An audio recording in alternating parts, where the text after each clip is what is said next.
Hello, this is a recording of interview of the effects of the Eaton fire on our community. Interview with Mr. Lopez. Let me get my questions. Okay, so first question I'm going to be asking here is, what was your life like right before the fires happened? What were you doing that day before, and what was it like to have to evacuate that night? That day we were here, we worked. So are you talking about like the Monday before or the Sunday before? The Monday before, I want to say. Monday was like the first day back from school. I remember being cranky because the power went out, 3 times that day at school? And being annoyed that was happening. Did that happen? Was that Tuesday or Monday when that happened? Because when did it start? Did it start Monday night or Tuesday night? I don't remember, but I just remember. Let's go with Monday. I can't remember. Let me just, for my own sake. Because it was January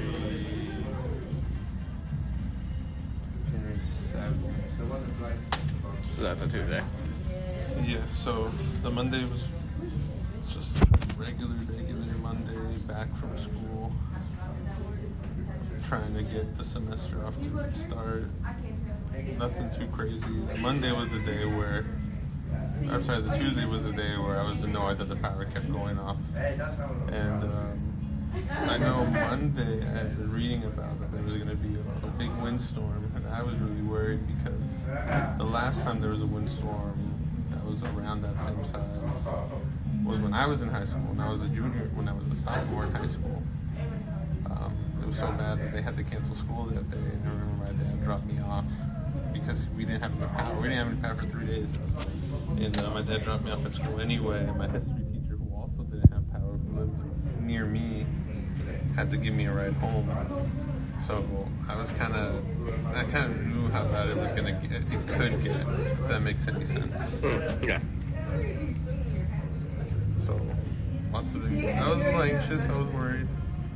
But nothing. But just like most people, like I've seen fires up in those mountains before, and I never got that far down, so I wasn't too worried. Alright, let's move on to my second question here. Where was the fire when you evacuated? How close was it? How big was it?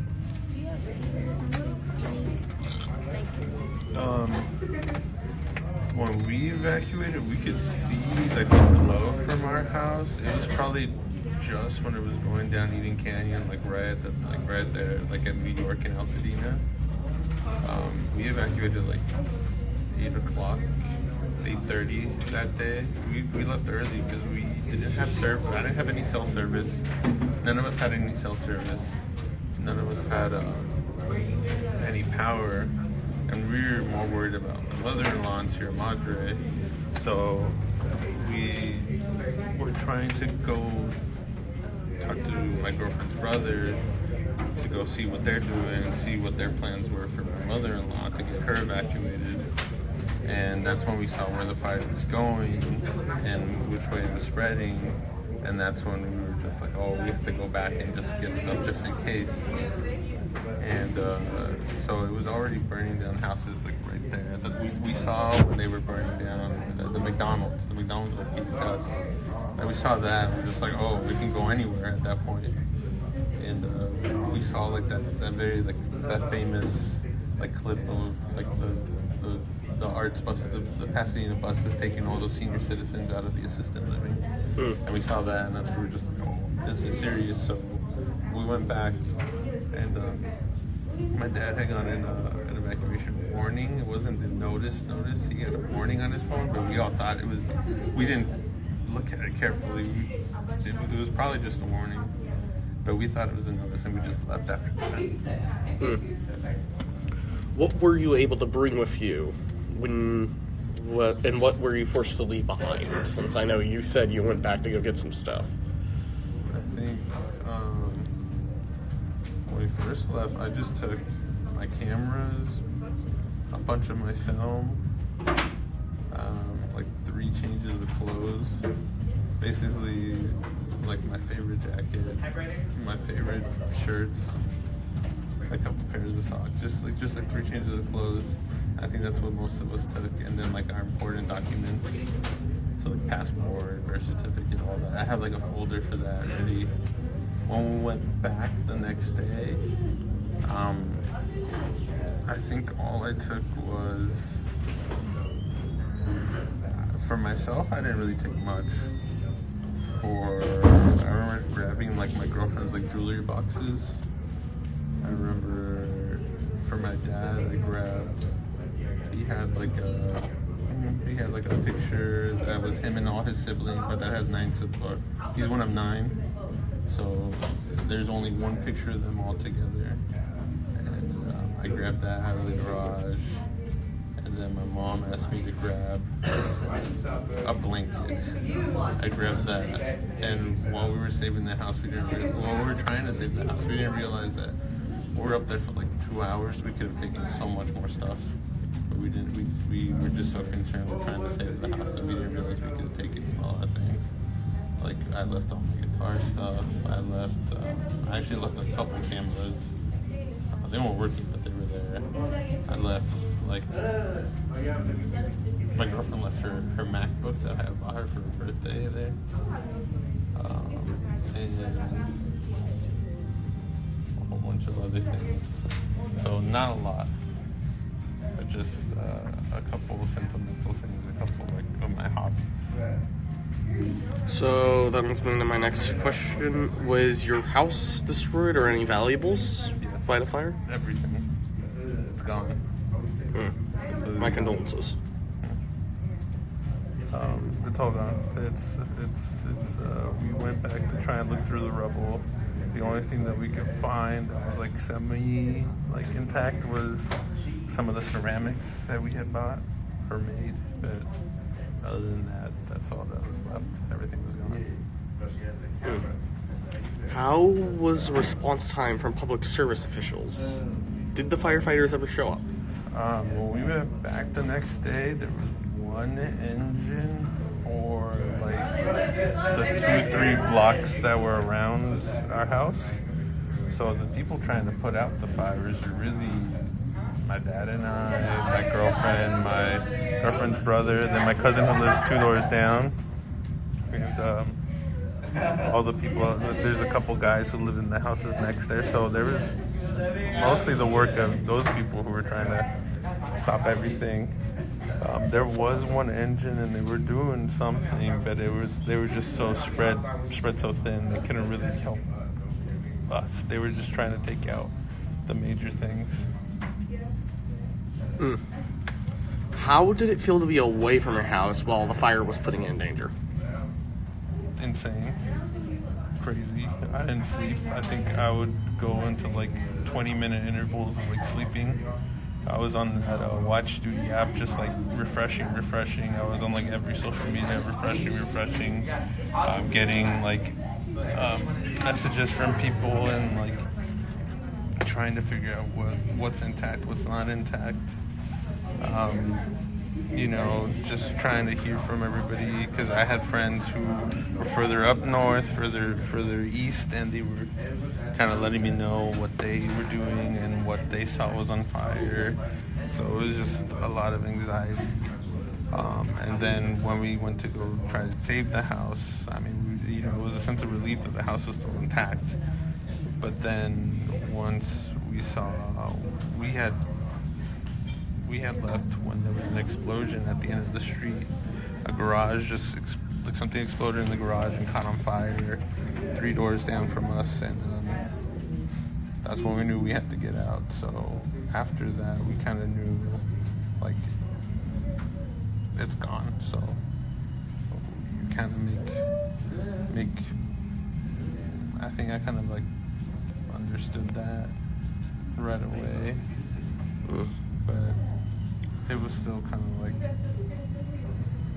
we were still like holding on to hope a little bit that it would be okay.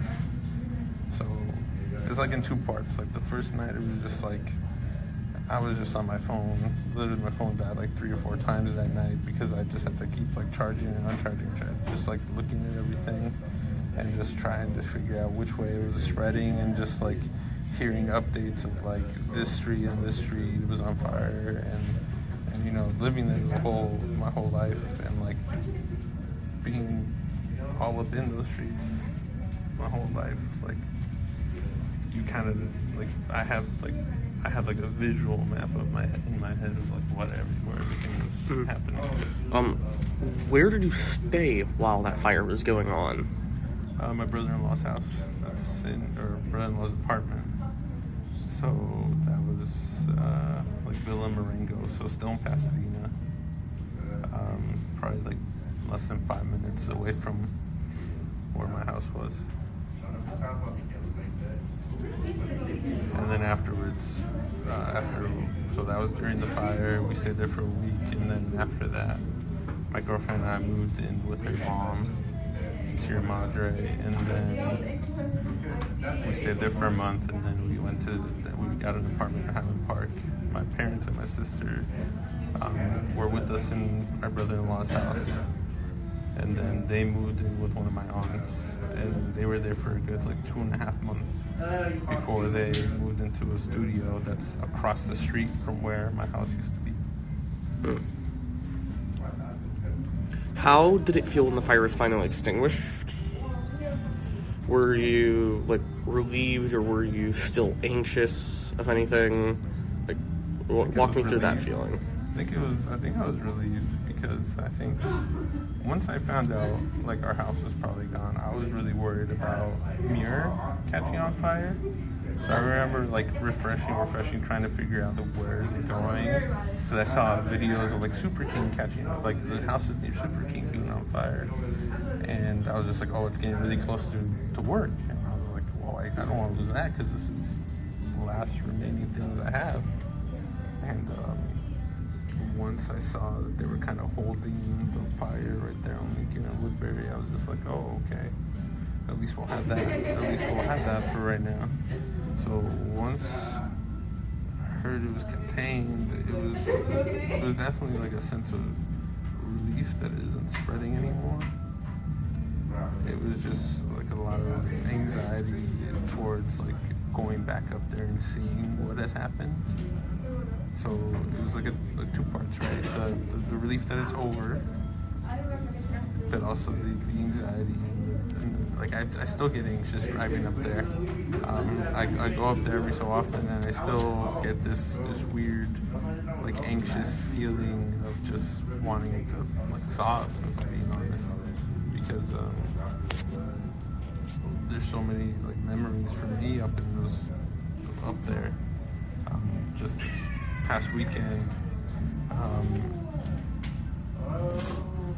past weekend, I went to go drive through the street where my friends live.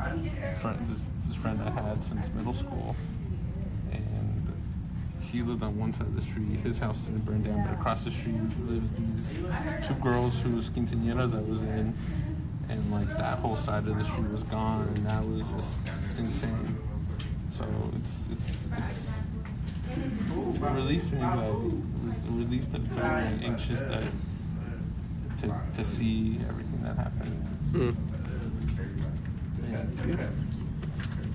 So now that it's been a few months since the fires, what is your thoughts on the efforts of rebuilding the community and the response to the fire and giving out support? I think everybody's been really helpful. I think everybody's been trying to do their best. I mean, in terms of like trying to rebuild, everybody's trying to do everything they can to rebuild. I know my dad's already in the process of like talking to architects, and he just wants to rebuild as fast as possible. So he's willing to do it. I know not everybody can because of financial reasons. So I know it's this past weekend. I was driving up there, and I saw that there was like properties cleared, lots that are for sale right now, and I think I saw like a decent handful. So that's sad, but it's not the majority. I think the overwhelming majority is still trying to hold out and like still trying to rebuild. As far as like everything, there's so many resources that it's a little overwhelming. I know for me, it's just like information overload. I know for my dad, it's also like information overload. So it's just trying to like narrow down what resources that we need. I know my mom, my sister have been going to all these events and going on to all these giveaways and just getting what they can. For me, I haven't really gone to a lot because I just get anxious. I get sad when I go to these things, so I can't really go. But it's been a lot of good showing from a lot of people. And I think generally everybody's been really positive and supportive. Just checking in on each other, seeing how everybody's doing, seeing like at what stage everybody's at in their like grief, I guess, and their rebuilding. So it's been a good showing, I think. All right. Well, that's it for my question list. So thank you for coming on and interviewing, or doing the interview, Mr. Lopez. That will be it for now.